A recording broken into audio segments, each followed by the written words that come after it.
అందరికీ నమస్కారం. నేను మీ జగన్మోహిని. తెలుగు సౌరభాల ఛానల్ ద్వారా మనం అలంకారాల గురించి తెలుసుకునేటటువంటి ఈ క్రమంలో శబ్దాలంకారాల గురించి నేర్చుకున్నాం. అలాగే అర్థాలంకారాల విషయానికి వస్తే ఇప్పటి వరకు మనం ఉపమాలంకారము, ఉత్ప్రేక్షాలంకారము, స్వభావోక్తి, అతిశయోక్తి, రూపకాలంకారము, ఇంకా అర్థాంతరన్యాసాలంకారం మొదలైన అలంకారాల గురించి తెలుసుకున్నాం. స్లాష్ అలంకారం కూడా చెప్పుకున్నాం. ఈ వీడియో ద్వారా 7వ విభాగంలో, అంటే ఇప్పటి వరకు చెప్పుకున్న అర్థాలంకారాలన్నీ కూడా మనం 6 విభాగాల ద్వారా తెలుసుకున్నాం. ఈ 7వ విభాగంలో దృష్టాంతాలంకారం గురించి, అనన్వయ అలంకారం గురించి తెలుసుకున్నాం. దృష్టాంతాలంకారం అంటే ఏమి? నిర్వచనం చూద్దాం.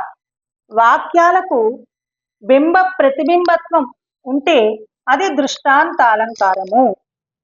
వాక్యానికి బింబ ప్రతిబింబత్వం. బింబ ప్రతిబింబత్వం అంటే ఏమిటి?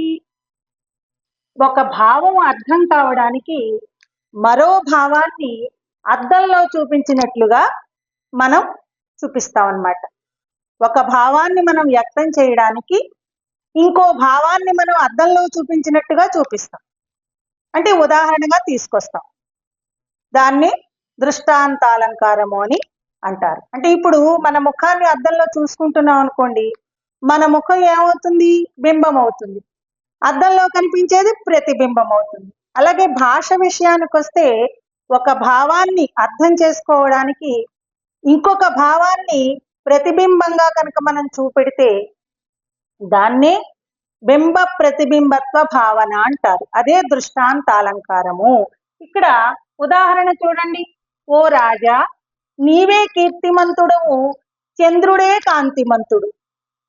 అంటే కాంతి విషయంలో చంద్రుడు ఎంతటి వాడో కీర్తి విషయంలో రాజు అంతటి వాడు. అంటే కాంతినివ్వడంలో తరతమ భేదాలు లేకుండా సకల లోకాలకి చంద్రుడు ఎలాగైతే తన కాంతిని ప్రసరింపజేస్తాడో, అలాగే కీర్తిని సంపాదించడంలో రాజుగారు కూడా అందరితోనూ మంచిగా ఉండి ప్రజల్ని కన్నబిడ్డల్లా పాలించి అంత ప్రపంచ ప్రఖ్యాతి గడించాడనమాట. అందుకని రాజుగారి యొక్క కీర్తిని గురించి చెప్పడానికి ఇక్కడ చంద్రుణ్ణి మనకి దృష్టాంతంగా చూపిస్తున్నాడు కవి. అంచేత ఓ రాజా, నీవే కీర్తిమంతుడువు, చంద్రుడే కాంతిమంతుడు. ఇది దృష్టాంతాలంకారం అన్నమాట. రెండవది చూడండి, అనన్వయ అలంకారం. అనన్వయం అంటే ఒకే వస్తువుకు ఉపమేయత్వం, ఉపమానత్వం చెప్పబడటం చేత ఇది అనన్వయ అలంకారం అనబడుతుంది. అదేమిటండి? ఉపమేయము ఉపమానము ఒకటే ఎలా అవుతాయి అంటే ఇంకా దానికి సాటి తెచ్చే వస్తువు ఇంకొకటి లేదన్నమాట. దానికి అదే సాటి. ఇక్కడ ఉదాహరణ చూడండి.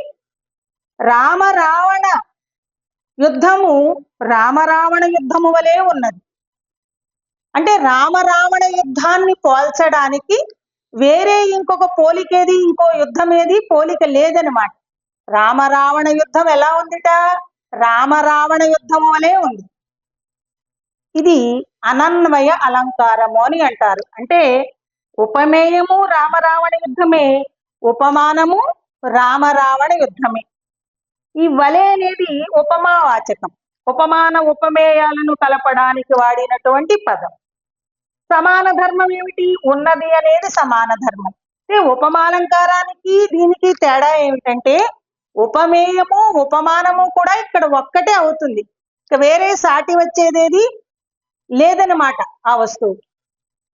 దాన్ని అనన్వయ అలంకారము అని అంటారు. రాణి వలె అతిలోక సౌందర్యవతి. రాణిగారు లాగే ఉంది, అతిలోక సౌందర్యవతి. ఇంకా ఆవిడికి సాటి వచ్చే రాణి మరొకరు లేరని మాట పోల్చడానికి. ఇది ఇలా కనుక చెప్తే దీన్ని అనన్వయ అలంకారము అని అంటారు. వాక్యాలకు బింబ ప్రతిబింబత్వం ఉండేలా చెప్తే దాన్ని దృష్టాంతాలంకారం అంటారు. ఒక భావం అర్థం కావడానికి మరో భావాన్ని అద్దంలో చూపించినట్లు అనమాట. ఇది ఉపమానం ఉపమేయం ఒకటే ఉంటే దాన్ని అనన్వయ అలంకారము అని అంటారు. విన్నందుకు మీ అందరికీ ధన్యవాదాలు. మరో మంచి అలంకారంతో మరో మంచి వీడియోతో మీ ముందుంటాను. ఈ అలంకారాలన్నీ కూడా 10th క్లాస్ పిల్లలకి 6th క్లాస్ నుంచి 10th క్లాస్ వరకు కూడా 6th 7th లో అంతగా రాకపోవచ్చు, కానీ 8th క్లాస్ నుంచి కూడా ఈ అలంకారాలు అనేవి చాలా చక్కగా ఉపయోగపడతాయి. కాబట్టి వినియోగించుకుంటారని ఆశిస్తూ థ్యాంక్ యూ వన్స్ అగైన్.